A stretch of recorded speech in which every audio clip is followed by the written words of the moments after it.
Amen. Father, in Jesus' name, Amen. our Lord and our Father, we thank you for the grace you have given us this morning to learn under your feet. Daddy, you are blessed in the name of Jesus. Amen. Daddy, you are the greatest teacher from heaven. Rabbi, come and teach us your word in the name of Jesus. Amen. Your eternal plan for this lesson for our life, let it come to fulfillment in the name of Jesus. Amen. Thank you, everlasting Father.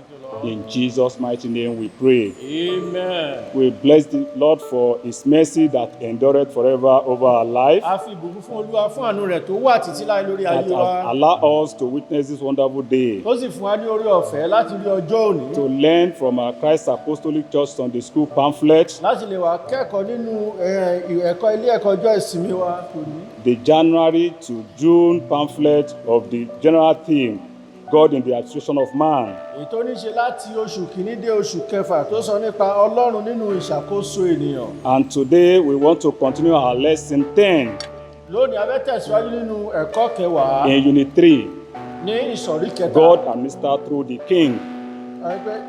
Nípasẹ̀ àwọn ọba. And today we want to discuss about towards a divided kingdom. Lónìí a fẹ́ sọ nípa sí ìjọba tí ó pínyà sí méjì. Why the preparation for a divided kingdom? Àyípé kí ni ìmúrasílẹ̀ fún ìjọba tó pínyà sí méjì? It's because the Israelites went against God and they worship idol. Ohun tí ó fà ní pé àwọn Ísírẹ́lì wọ́n bẹ̀rẹ̀ sí ní bọ òrìṣà. And one of the first commandments of God to Moses is, do not have any other God except me, Òfin àkọ́kọ́ tí Ọlọ́run fún Mósè ní pé ìwọ kò gbọdọ̀ ní Ọlọ́run which you have in lẹ́yìn. Exodus 20 verse 3. Tí a bá lọ sínú ìwé Ẹ́kísódù orí 20 ẹsẹ̀ kẹta. Because they rejected God, Nítorí pé wọ́n kọ Ọlọ́run sílẹ̀. God orchestrated the division of the kingdom. Ọlọ́run fún ara rẹ̀ wá gbé ìpínyà dìde sí ìjọba And in the náà. memory scripture, Tàbá sì wo àkọ́sórí. and he said to Jeroboam, Ó sì fún Jeroboamu pé take yourself ìwọ mú ẹ̀yà mẹ́wàá. 10 pieces, for thus says the Lord, the God of Israel, behold, I will tear the kingdom out of the hand of Solomon and will give 10 tribes to you. Ó sì wí fún Jeroboamu pé ìwọ mú ẹ̀yà mẹ́wàá nítorí báyìí ni Olúwa Ọlọ́run wí pé wò ó èmi ó fa ìjọba náà ya kúrò ní ọwọ́ Sólómọ́nì èmi ó sì fi ẹ̀yà mẹ́wàá fún ọ. That is the word of God, a prophecy from Ahijah to Jeroboam, who was a servant of King Solomon at that time. Ọ̀rọ̀ Ọlọ́run èyí sí Sólómọ́nì láti ẹnu wòlíì Àhíjà sí Jeroboamu tó jẹ́ ọmọọṣẹ́ That Sólómọ́nì he nígbà will náà. give him 10 tribes, Wípé òun yóò fún ní ẹ̀yà mẹ́wàá the northern part, èyí tó jẹ́ láti ìlà and àríwá. 2 tribes, Judah and Benjamin, Ẹgbẹ́ ẹ̀yà méjì Júdà àti Bẹ́ńjámínì. to the children of Solomon. Wọ́n fi fún àwọn Because ọmọ of his Sólómọ́nì. covenant with David, Nítorí májẹ̀mú rẹ̀ pẹ̀lú and Dáfídì. because his plan to bring the Messiah to this world. Àti nítorí ètò láti mú Mèsáyà wá sí ayé yìí. God is a sovereign and unquestionable at every point of Israel administration. Ọlọ́run fúnra rẹ̀ ó jẹ́ ẹni tó ní àkóso tí kò sẹ́ńgẹ́ni tó lè bí. He still Gbogbo ìgbà tó determines ṣàkóso what ilẹ̀ transpires over all nations today. Òun fúnra rẹ̀ ló ń ṣe àkóso tó sì pinnu ohun tó ń ṣẹlẹ̀ ní àwọn He's orílẹ̀-èdè also a káàkiri sovereign God in our life and administration of our life today. Òun kan náà ni Ọlọ́run nínú ayé wa And tí ò sẹ́ni tó lè bí. He also determines what transpires in our life. What we need is to surrender our life unto Him. Òun fúnra rẹ̀ ló sì pinnu ohun tó ń ṣẹlẹ̀ nínú ayé wa. Ohun tá a nílò láti ṣe ní pé kí a jọ̀wọ́ ayé wa fún un. Last Sunday, Ní ọ̀sẹ̀ tó kọjá, lesson outlined Israel as a united kingdom. a sọ̀rọ̀ nípa Ísírẹ́lì gẹ́gẹ́ bí ìjọba tí ó ní ìṣọ̀kan. We discussed about David, man after God's heart, A sọ̀rọ̀ nípa Dáfídì ẹni bí ọkàn Ọlọ́run. and Solomon, wise but foolish. A sọ̀rọ̀ nípa Sólómọ́nì ọlọ́gbọ́n tí ó jẹ́ òpè tàbí òmùgọ̀. Because Saul disobeyed God, Nítorí pé Sọ́ọ̀lù ó ṣòdì sí ọ̀rọ̀ Ọlọ́run. he went contrary to the will of God. Ó ṣe ohun tó lòdì sí ìfẹ́ Ọlọ́run. His kingdom was taught by God through prophet Samuel. A pín ìjọba rẹ̀ yẹ́lẹyẹ̀lẹ láti ọwọ́ wòlíì Sámúẹ́lì. In 1 Samuel chapter 15 verse 26, Tí a bá lọ wo Sámúẹ́lì kìíní orí ìkarùndínlógún. where he said his kingdom has been taught and given to his neighbor. Níjà kọ́ wípé a ti fa ìjọba rẹ̀ ya a sì fi fún aládùúgbò rẹ̀ tí ó sàn And jùlọ. God brought in his anointed man, David, Ọlọ́run sì mú ẹni ìfàmìróyàn rẹ̀ wá tí í ṣe Dáfídì. who was in the heart of God, Ẹ tó wà ní ọkàn Ọlọ́run. who brought united into the Israelites Ẹni tó mú ìṣọ̀kan wá sí ilẹ̀ Ísírẹ́lì. and brought the kingdom back entirely to God, Ó sì kó gbogbo ìjọba náà padà wá sí ọ̀dọ̀ and they Ọlọ́run. served God diligently. Wọ́n sì sin Ọlọ́run tọkàntọkàn. And God had a covenant with him, Ọlọ́run sì bá a ní májẹ̀mú. because you serve me with all your heart. Nítorí pé o sìn mí pẹ̀lú gbogbo ọkàn rẹ. Your children will be the inheritance of this kingdom, Àwọn ọmọ rẹ, àwọn ni wọ́n máa and they will jogún be ìjọba king ilẹ̀ over títí. Israel. Wọ́n sì máa jẹ́ ọba lórí Ísírẹ́lì. But when he demised, Àmọ́ ṣá nígbà tí ó papòdà. Solomon, his son, took over the mantle of leadership. Solomoni ọmọ rẹ̀ ó sì gba ìṣàkóso Solomon ìjọba náà. started well. Solomoni bẹ̀rẹ̀ dáradára. Solomon was wise by seeking the wisdom of God Solomoni ó jẹ́ ọlọ́gbọ́n nípa wíwá ọgbọ́n àti ìmọ̀ Ọlọ́run to rule his people. láti lè ṣe àkóso àwọn But his ènìyàn. foolishness Àmọ́ ṣá òmùgọ̀ rẹ̀ nìyí was ó. his bringing in many wives, Èyí bí ó kó ọ̀pọ̀lọpọ̀ obìnrin jọ. 700 wives, Obìnrin tó jẹ́ princess, àwọn ọmọ ọba lóríṣiríṣi. and 300 concubines, 300,000 concubines, 300 concubines. Ó sì ní àwọn àlè bíi 100 And those women changed his heart from God. Àwọn obìnrin wọ̀nyí wọ́n sì yí ọkàn rẹ̀ kúrò ní ọ̀dọ̀ They Ọlọ́run. brought various idols into Israel, Wọ́n kó oríṣiríṣi òrìṣà wọ ilẹ̀ Ísírẹ́lì. and he started worshiping Wọ́n idols. sì bẹ̀rẹ̀ sí ní sin òrìṣà. God had tolerated Solomon foolishly enough, Ọlọ́run fúnra rẹ̀ ó kàn fààyè gba àwọn òpè àti ìwà And òkú his tó justice. Sólómọ́nì gbàdé ẹ̀. and his justice prevailed. A ó sì rí i wípé ìdájọ́ òun ó He wá sí- sanctioned Solomon with kingdom division. Ó sì fi ìyà jẹ Sólómọ́nì nípa pínpín ìjọba rẹ̀. But Solomon asked for mercy from God, Àwọn ìyá Sólómọ́nì béèrè fún àánú lọ́wọ́ and Ọlọ́run. his kingdom was not taught during his reign. A kò sì pín ìjọba rẹ̀ ní ìgbà ìṣàkóso. But no word of God will come without fulfillment. Ẹgbẹ́ kò sí ọ̀rọ̀ Ọlọ́run tí ó máa lọ láìṣe pé ó ṣẹ. That was why the orchestration of the division of the kingdom Ìdí nìyí tí Ọlọ́run fi gbé ìpínyà ìjọba náà dìde. by God himself. Nípa òun tìkára rẹ̀ And Ọlọ́run. immediately Lẹ́sẹ̀kẹsẹ̀. Rehoboam, his son, took over the mantle of leadership, Jeroboamu tó gba ìṣàkóso bí which is ọba. part of the second outline. Èyí tó wà nínú apá kejì ẹ̀kọ́. Israel, the kingdom divided. Ísírẹ́lì pínyà. Rehoboam's error, Àṣìṣe Rehoboamu. which we have in 1 King chapter 12 from verse 1 to 24. Èyí tán ní nínú àwọn ọba kìíní. When Rehoboam Orí kejìlá ẹsẹ̀ ìkíní sí ìkẹrìndínlógún. When Rehoboam took over the mantle of leadership, Nígbà tí Rehoboamu tó gba ìṣàkóso ìjọba ilẹ̀ he Ísírẹ́lì. didn't seek God as his forefather, David, who is in the heart of God, Kò wá Ọlọ́run bí baba ńlá rẹ̀ Dáfídì ti wá ọkàn but Ọlọ́run. rather seek man in the elders of the nation, Ṣé ló Israel, bẹ̀rẹ̀ sí ní wá àwọn ènìyàn nínú àwọn àgbàlagbà ilẹ̀ Ísírẹ́lì for advice concerning the ruling of the people. fún àwọn ìmọ̀ràn láti lè ṣe àkóso àwọn ènìyàn. The Israelites came to Rehoboam Àwọn Ísírẹ́lì sì wá bá Rehoboamu that your father gave us such problem when he was alive. wípé wàhálà tí bàbá rẹ̀ gbé kọ́ wa lọ́rùn rèé o nígbà The tó wà yoke láyé. on us was so heavy, Wípé àjàgà tó gbé kọ́ wa lọ́rùn ó ti wúwo jù. but as we are ready to serve you Àwọn iṣẹ́ bí a ti wà yìí a ṣetán láti sìn ọ́. diligently if you can lessen the yoke on us. Tọkàntọkàn tí ìwọ bá lè rí wípé àjàgà yìí ó gbé kúrò lọ́rùn wa. Rather than Rehoboam to seek the face of God for intervention, Èyí tó yẹ kí Rehoboamu kó wá ojú Ọlọ́run fún ìgbésẹ̀ tí ó for the kàn. 3 days he gave them, Fún ọjọ́ mẹ́ta tí ó fún wọn. that they should come back for the reply, Ó ní kó padà wá he fún seek èsì. the elders who work with his father. Ìṣe ló bẹ̀rẹ̀ sí ní tọ àwọn alàgbà tó bá bàbá rẹ̀ ṣiṣẹ́ lọ. Don't forget that towards the tail end of Solomon's reign, he was a draconian leader, a dictator. Má gbàgbé pé nígbà tí Solomon nígbà tí ìjọba rẹ̀ máa parí ìṣe ló wá di ọba tó jẹ́ pé ó ń fi ara ní ìlú. Which was so burdensome on the people. Èyí tó sì wá mú ìnira lọ́pọ̀lọpọ̀ bá àwọn ènìyàn. And instead of him to reduce their yoke Èyí tó yẹ kó mú and àwọn seek the face of God, tó yẹ kó mú àjàgà ẹ He kúrò seek kó the wá elders, jọ Ọlọ́run. Ó wá àwọn they alàgbà advised him that reduce their burden. pé báwo lòun ṣe lè mú àjàgà ẹ kúrò. He said they should reduce their burden. Ó ní pé kó rí kí àjàgà ẹ And kúrò. he went to his age group, the youth, Ó wá lọ bá àwọn ọ̀dọ́. who said, no, you should add more to their burden. Ìwọ má ṣe gbé àjàgà ẹ kúrò, ìwọ fi ìnira kún ìnira fún Tell wọn. them that your father used them with whip, Sọ fún ẹ pé but you are going to use iron over them. wípé kò ìgbókú aláwọ̀ ló fi nà wọ́n àmọ́ ṣá irin ni wọ́n yóò fi nà wọ́n. And when they had this, nígbà tí wọ́n gbọ́ eléyìí. the 10 tribes left. àwọn ìjọba mẹ́wàá yìí. It's just to fulfill the orchestration or division of the kingdom by God. àwọn ẹ̀yà mẹ́wàá tó lọ yìí wọ́n ṣe eléyìí láti lè wá mú ohun tí Ọlọ́run ti ṣètò. And if you look at Proverbs chapter 29 verse 1, tí a bá wo ìwé òwe orí ìkọkàndínlọ́gbọ̀n. he who is having rebuked and adding his neck, stiff nakedness, will be destroyed. orí ẹnikẹ́ni tí ó bá kẹ́gàn ìmọ̀ràn àwọn àgbààgbà oníwà bí Ọlọ́run yóò dá ara rẹ̀ lẹ́bi. That is what happened to Rehoboam. ohun tó ṣẹlẹ̀ sí Rehoboam nìyí. He abandoned God, ó kọ Ọlọ́run sílẹ̀. abandoned the advice of the elderly ones, ó pa ìmọ̀ràn and àwọn took the àgbàlagbà. advice of the young ones. ó sì wá gba ìmọ̀ràn àwọn That ọ̀dọ́. resulted into the division of the kingdom. eléyìí sì wá mú kí ìpínyà ìjọba náà kó wá sí ìmúṣẹ. God is the great masterminder of all times. Ọlọ́run fúnra rẹ̀ òun gan-an ni alákòóso olùpinnu ohun gbogbo. He ní gbogbo decides ìgbà. who falls or rises òun ni ó ṣe ìpinnu ẹni tí ó ṣubú. for àti his tí ó pleasure dìde. and purpose.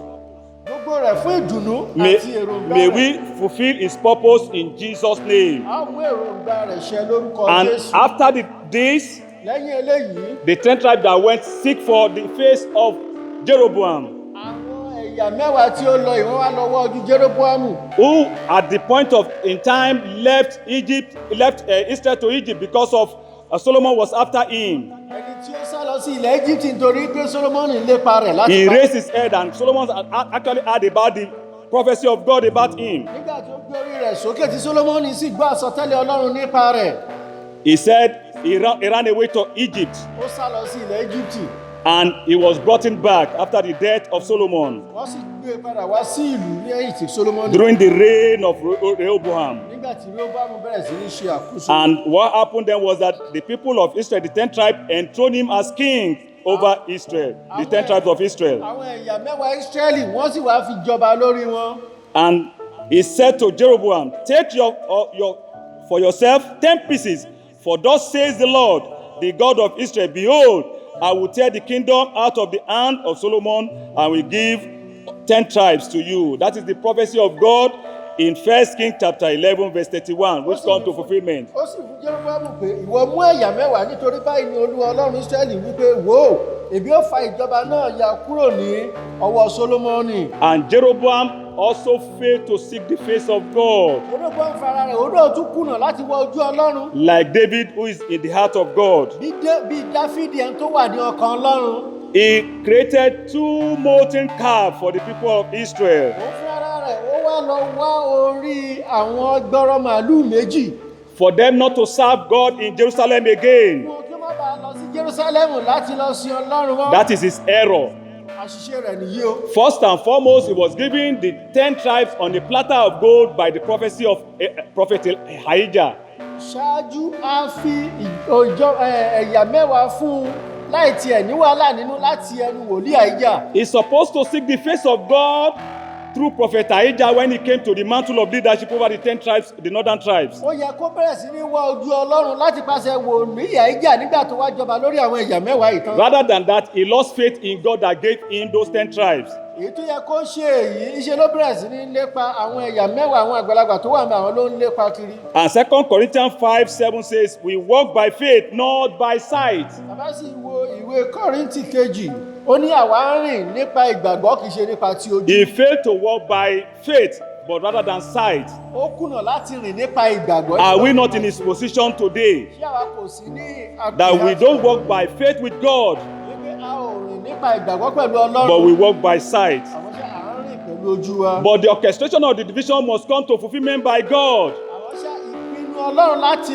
pín tó ti pín ìjọba náà sí méjì ó gbọ́dọ̀ wá sí ìmúṣẹ. Our kingdom. Ọlọ́run kó má bàa fa ìjọba God wa will ya. not divide our life into pieces Kó má bàa fa ayé wa ya so that we can pẹ́rẹ́pẹ́rẹ́. enjoy the peace of God. kí a lè gbádùn àlàáfíà So that Ọlọ́run. his eternal plan can come to fulfillment in our life. kí àwọn ètò ayérayé rẹ̀ kó lè wá sí ìmúṣẹ nínú ayé wa. Leaders should beware àwọn olórí wọn gbọ́dọ̀ bọ̀. lest they become instruments of fulfilling negative scriptures. kí wọn kó má bàa dín pé wọ́n mú ohun òdì wá sí ìmúṣẹ. And what you do to those before you ohun tí ó bá sì ṣe will sí àwọn tó eventually ṣẹ̀ be rẹ̀ meted unto you. ni a ó padà ṣe sí ọ. May God bless His word in Jesus' name. Ọlọ́run kí ó bùkún ọ̀rọ̀ rẹ̀ lórúkọ Jésù. Amen. Àmín.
Praise the Lord. A ó tẹ̀síwájú nígbà tí a máa kọrin nínú ìwé sí èsì orin gbogbo àgbáyé orin 993 ẹ fi gbogbo fún Olúwa. Thank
gbé yín ga lẹ́ẹ̀kan sí i fún oore ọ̀fẹ́ ńlá. A dúpẹ́ fún àánú tí àwa rí gbà. A dúpẹ́ nítorí pé àkókò bí èyí ó ṣojú ẹ̀mí wa. Lónìí la parí oṣù karùn-ún, láti ọ̀la a mú oṣù kẹfà. Dúpẹ́ fún àwa tí ẹni wa gbòòrò. Dúpẹ́ fún oore ọ̀fẹ́. Ọlọ́run ẹ gba ọpẹ́ wa. Amen. Dúpẹ́ fún orílẹ̀-èdè wa, Olúwa ẹ gba ọpẹ́ wa. Amen. Dúpẹ́ fún gbogbo àgbáyé, ẹ gba ọpẹ́ wa. Amen. Láàárọ̀ yìí a wà nínú ìsìn ọ̀wọ̀ fún ìwọ Ọlọ́run, a sì ń tẹ̀síwájú. A ní àwọn ọ̀rọ̀ ṣókí láti bá àwọn èèyàn rẹ sọ. Ọlọ́run mi, Ọlọ́run àwọn èèyàn yìí, lórúkọ Jésù Kristi, ọ̀rọ̀ ìtùnú, ọ̀rọ̀ àánú lórúkọ Jésù, Olúwa jẹ́ ó jáde sí wọn. Amen. Bí ọ̀rọ̀ yìí ti ń jáde, oore ọ̀fẹ́ àti gbà á, àti gbé ìgbésẹ̀ kankan lórí rẹ̀ lórúkọ Jésù, Olúwa fi fún wa. Amen. Wọ́n tó ń gbọ́rọ̀ yìí láàárọ̀ yìí, lórúkọ Jésù Kristi, Ọlọ́run dẹ̀ máa bá ayé rẹ̀ pàdé. Amen. Bẹ́ẹ̀ lolúwa wí, Amen. ní orúkọ Jésù Olúwa wa. Amen. A tún dúpẹ́ lọ́wọ́ Ọlọ́run lẹ́ẹ̀kan sí i We thank God Almighty once again fún oore ọ̀fẹ́ tí Ọlọ́run fún wa. for the grace He has given us. Láàárọ̀ yìí a tún fẹ́ bá ara wa sọ̀rọ̀. This morning we want to talk to us, Mo to gbà pé ourselves. o gbádùn Sunday school yẹn, I believe you enjoyed the Sunday school o sì gbádùn orin tí àwọn ọmọ Ọlọ́run kọ. and you also enjoy the song ministration by the Láìpẹ́ children yìí of God. gbogbo wa máa tún kóra wa jọ. And shortly we all come together again. Orin ọ̀rẹ́ mi, ó ní ó ṣọmọ lóòkú, bẹ́ẹ̀ ni a kì í sí sínú àní símọ́ òkú rẹ̀. Just like one of my friends used to sing, that is always like that, it's not going to be the end. Láàárọ̀ yìí, This morning, mo fẹ́ bá ọ sọ̀rọ̀ lórí I want to share with you wíwá àlàáfíà nínú tàbí láàárín ìrúkèrúdò. finding peace in the midst of storm. Wíwá àlàáfíà láàárín ìrúkèrúdò. Finding peace in the midst of storm. Láàárín ìjì. In the midst of storm. Àlàáfíà ó jẹ́ pàtàkì fún ayé. Peace is very important for the world. Ayé dẹ̀ ń wá àlàáfíà. And the world is seeking peace. Ayé fẹ́ àlàáfíà. The world needs peace. Àwọn ènìyàn ń fẹ́ àlàáfíà. People need peace. Ìjọba fẹ́ kí àlàáfíà ó wà ní ìlú. The government wants peace to reign. Ohun àkọ́kọ́ ni pé wọ́n gbé àwọn amòfin, àwọn ọlọ́pàá, wọ́n gbé wọn kalẹ̀ kí àlàáfíà lè wà. The first thing is to ensure that we have law enforcement agency in place for peace to reign. Wọ́n gbé jagunjagun orí ilẹ̀, ojú omi àti ojú òfurufú kí àlàáfíà lè wà. They raised the military from the army to the navy to the air force so that there will be peace. Wọ́n gbé àwọn dókítà kalẹ̀ kí àlàáfíà lè jọba. They raised the medical team for peace to reign. Ọgbọ́n ń gorí ọgbọ́n, ìmọ̀ ń gorí ìmọ̀, kọ̀ǹpútà ń ṣiṣẹ́, gbogbo oríṣiríṣi nǹkan gẹ́gẹ́ bí ẹ̀yin náà ti mọ̀, ó ń ṣiṣẹ́. Kí ni gbogbo ìdí wọ̀nyí kí àlàáfíà lè wà? We have wisdom coming upon wisdom, knowledge upon knowledge, and we have a lot of things. ICT are improving day in, day out. For what reason? So that there will be peace. Síbẹ̀ náà, à ń wò pé ǹjẹ́ àlàáfíà yìí ǹjẹ́ ó wà? In spite of all this, we are all looking at it and saying, do we really have peace? Mo wá bẹ̀ sọ fún ẹ pé lọ́wọ́lọ́wọ́ nínú ayé ìrúmi la wà, nínú ìjì la wà, ìrúkèrúdò la wà, ṣùgbọ́n síbẹ̀ náà àwa àlàáfíà fún. I want to tell you that right now, all over the world, we're in the midst of a wide wind, we're in the midst of storm. Even in spite of that, we still look for peace. Níbi tí a ti ka ìwé mímọ́ lẹ́ẹ̀kan, From where the scripture was read to us, Jésù Kristi, Jesus Christ, ó ti ṣe ọ̀pọ̀ nǹkan He has done a lot of things kí àlàáfíà lè wà nínú ayé àwọn ènìyàn, so that there will be peace in the life of people, kí àgọ́ àwọn èèyàn lè gba àlàáfíà, so that their body system can kí receive ilé peace, àwọn èèyàn lè gba so àlàáfíà. that their home can receive peace. Ó wá kó àwọn ọmọ ẹ̀yìn rẹ̀. He now gathered his disciples. Ẹ gbọ́ bí ó ti wí. Hear what he said. Yes, 35 ẹ kà á. Ẹ̀hẹ́n. Ẹ̀hẹ́n. Ẹ tẹ̀síwájú. Nígbà tí wọ́n sì tú ìjọ ká, wọ́n sì gbà á gẹ́gẹ́ bí ó ti wá sínú ọkọ̀. Àwọn ọkọ̀ kékeré mìíràn pẹ̀lú sì wà lọ́dọ̀ rẹ̀. Ìjì ńlá sì dìde, ìgbín sì ń kùn sínú ọkọ̀ tó bẹ̀rẹ̀ tí ọkọ̀ fi bẹ̀rẹ̀ sí í kùn.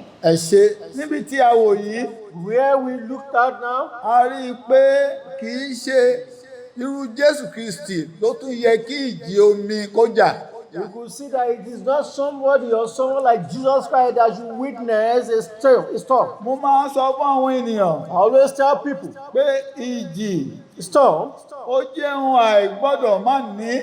is something that we must all but encounter or come across. Ìjì Storm, ìgbà mìíràn ó lè jẹ́ ẹ̀ṣẹ̀, it might be due to sin, ìgbà mìíràn ó lè jẹ́ ìwà, at times it might be due to a character or ìgbà behavior. mìíràn ó lè jẹ́ ohun àyíká, At times it might be due to the environment. ó lè jẹ́ àṣìṣe. It might even be due to mistakes. Ìgbà mìíràn a lè wà nínú ìfẹ́ Ọlọ́run gbọ́n kí ìjì máa ja ènìyàn. At times it might even be in the midst or in the heart or the center of the will of God and will be Ó expressed. jẹ́ ohun tí Ọlọ́run dá mọ́ ènìyàn. It is part of what God has created with man. Ìrúkèrúdò wà nínú tọ́lọ́run dá mọ́ ènìyàn. Turbulence is part of what God has created with Bí man. ènìyàn bá dẹ̀ kọjá nínú ìjì, And if man has not passed through the storm, ọ̀pọ̀ ìgbà kò ní lè ṣeé ṣe fún un láti débi tí Ọlọ́run fẹ́ kó dé. many a times it will not be possible for that person or for him to get to where God has destined for him. Jésù sọ fún àwọn ọmọ ẹ̀yìn níbí yìí, Jesus told the disciples ẹ here, jẹ́ á ré kọjá. let us move to the other Ó side. sọ ọ̀rọ̀ jáde, He spoke out. ẹ jẹ́ á ré kọjá. Let us cross to the other side.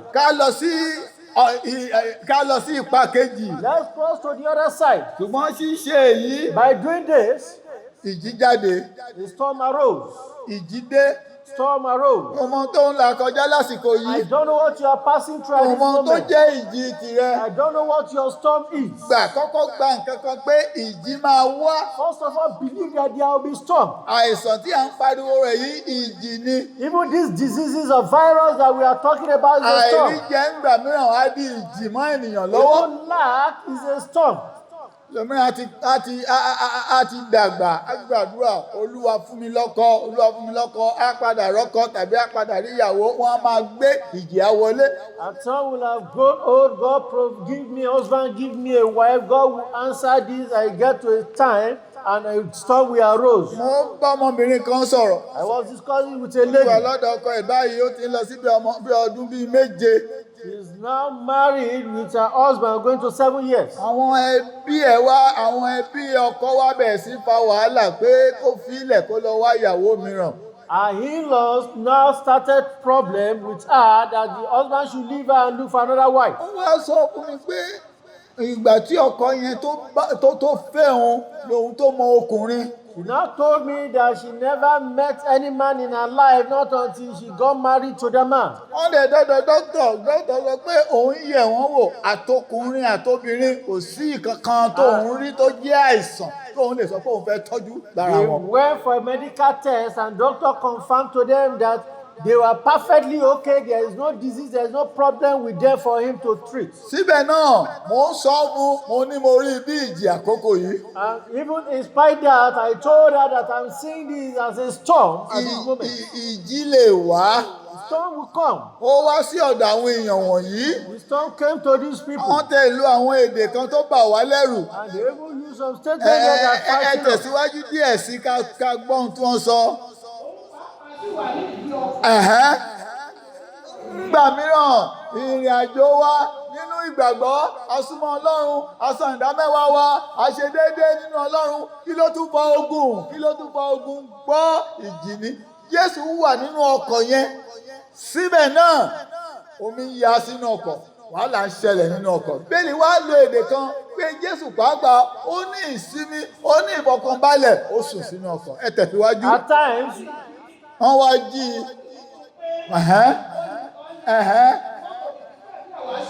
ìwọ náà ti sọ̀rọ̀ ọ̀rọ̀ bẹ́ẹ̀ rí nígbà tí ìjì dé. when storm arose, Ìwọ náà ti sọ̀rọ̀ bẹ́ẹ̀ rí. you have made this statement Àbí Ọlọ́run before. ò tẹ̀ sí ní àtẹ̀mí And ni. is God really on my side? Àbí kò tẹ̀ sọ Ọlọ́run tá à ń pariwo yìí ni. Or is it that there is no God that we are even Àbí mo shouting kàn ń about? jẹ́ra mi ní ìyà ni. Or am I suffering myself? Kí ló wá ṣẹlẹ̀? And what happened?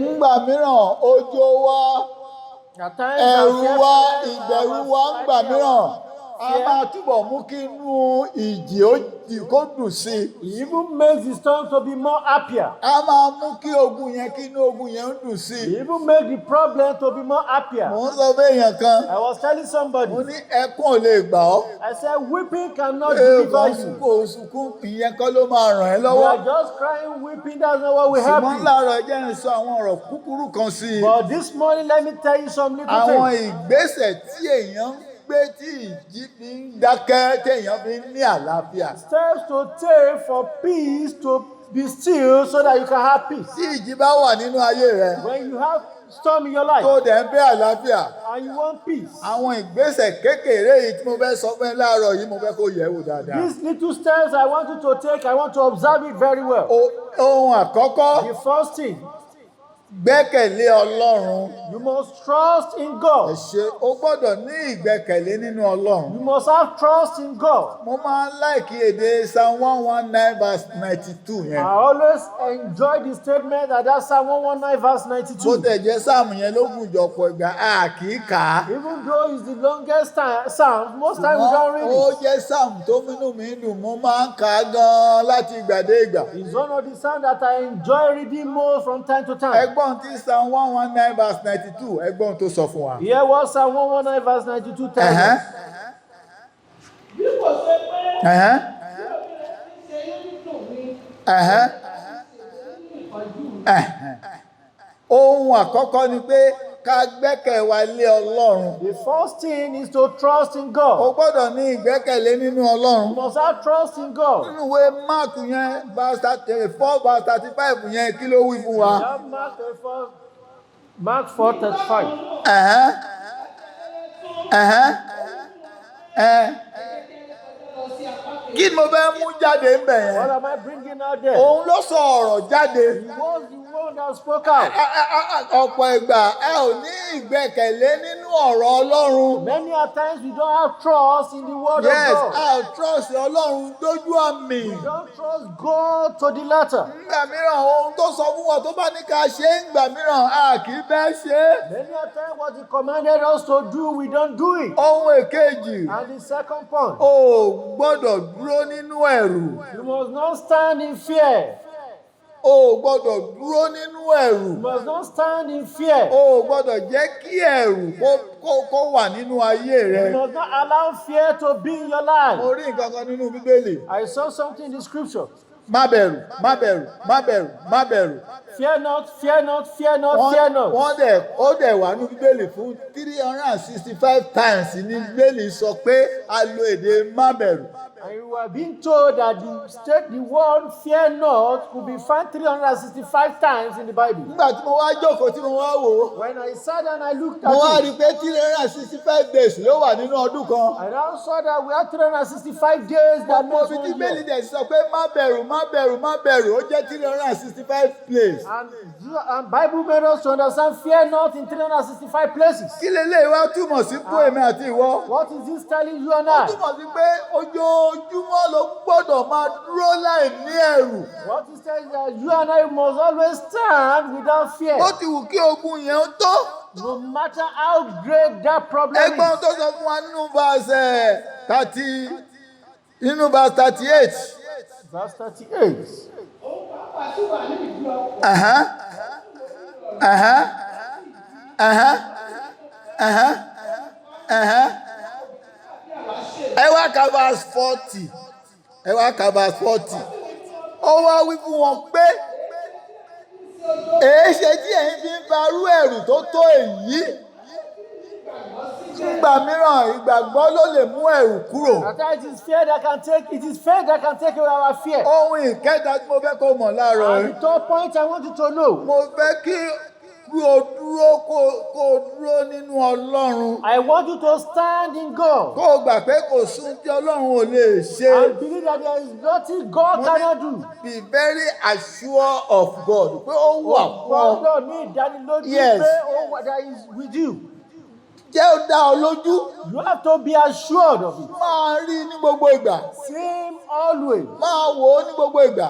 Behold and be focused Tó o on him bá always. sùn gbà pé Ọlọ́run sùn pẹ̀lú When rẹ. you sleep, believe that he sleeps with Tó o bá you. wà nínú mọ́tò gbà pé Ọlọ́run wà pẹ̀lú rẹ. When you're in a vehicle, believe that God Ó is dá àbò with dé you. hospital tó ń diagnose rẹ. Àìsàn kan ti wọlé, èyí ti wọlé, èyí ti wọlé. Assure pé Ọlọ́run wà sí ó dẹ̀ mọ̀ sí. Even when you are in the hospital, you have to have and you have been diagnosed with one disease or the other, be assured that God knows about it. Psalm 23 sọ nǹkan kan fún wa. Psalm 23 says something. Ẹ jẹ́ àwò Psalm 23 yẹn. Psalm 23, Ó máa ẹsẹ̀ ìkẹrin sí ìkẹfà péré ní kẹ́ẹ̀ka níbẹ̀. verses 4 to 6. Yes, kí ló wí?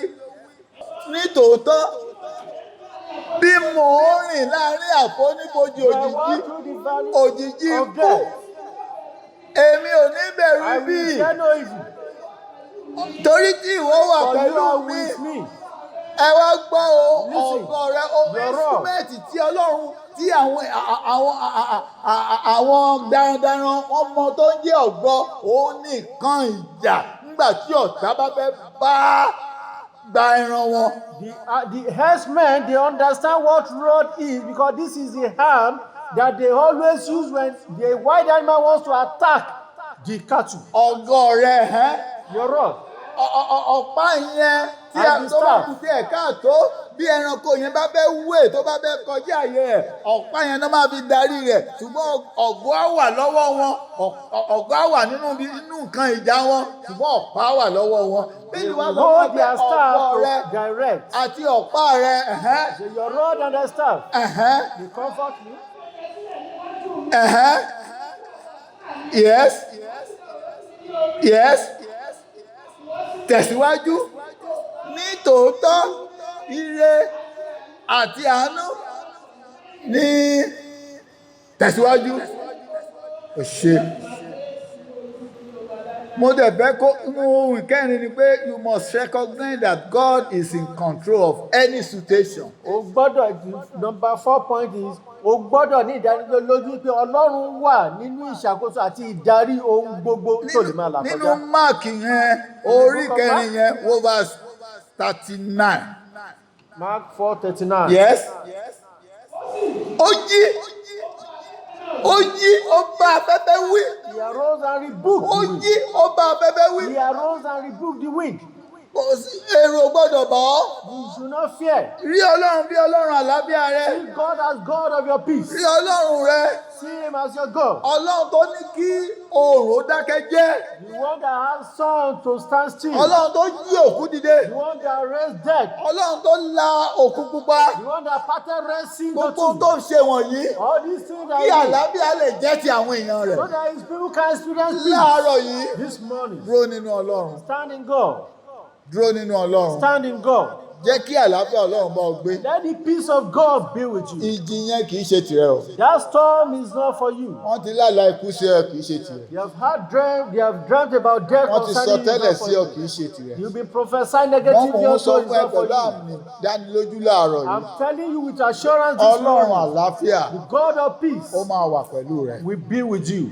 Ọlọ́run ayérayé àwa yìn lógo lọ́pọ̀lọpọ̀ fóore ọ̀fẹ́ yìí. We thank you for this great Àwa ń grace. sọ láàárọ̀ yìí We are saying this morning, gbogbo àwọn tí àlàáfíà jìnnà sí. those that have been deprived of Nínú ilé peace wọn, níbi iṣẹ́ wọn, nínú omi ara, nínú ẹ̀jẹ̀. in their home, in their Mo workplace, dúró in bí their ẹni body tó rí system. tó rí oore ọ̀fẹ́ gbà. I stand as one that received grace. Lórúkọ Jésù àlàáfíà yẹn ó yá kó wọ ọ̀rẹ́ lọ. Jesus, let the peace locate them now. Lórúkọ Jésù ó yá gba àlàáfíà. Receive your peace. Lọ́wọ́lọ́wọ́ gba àlàáfíà. Right now, receive your peace. Nínú àgọ́ yẹn gba àlàáfíà. That body system receive peace. Ìjì yẹn síwájú rẹ kó dákẹ́ jẹ́. That storm be still Ìwọ before you. obìnrin tó bá mi sọ̀rọ̀ láàárọ̀ yìí. You tell man that spoke with Tó me ń this sọ fún mi morning. pé àwọn ènìyàn kan ń yọ ẹ́ lẹ́nu. And you are telling that some people are Ohun troubling ìlónìí you. lórúkọ Jésù Kristì nípa oore ọ̀fẹ́ Ọlọ́run ó yá kó dákẹ́ jẹ́ Say bẹ́ẹ̀. by the authority of God, Jésù be still. Olúwa wa. In Jesus' name. Ìfẹ́ ńlá tí àwa rí gbà. We thank God for the great grace that we have received. Gẹ́gẹ́ bí a ti ń gbọ́,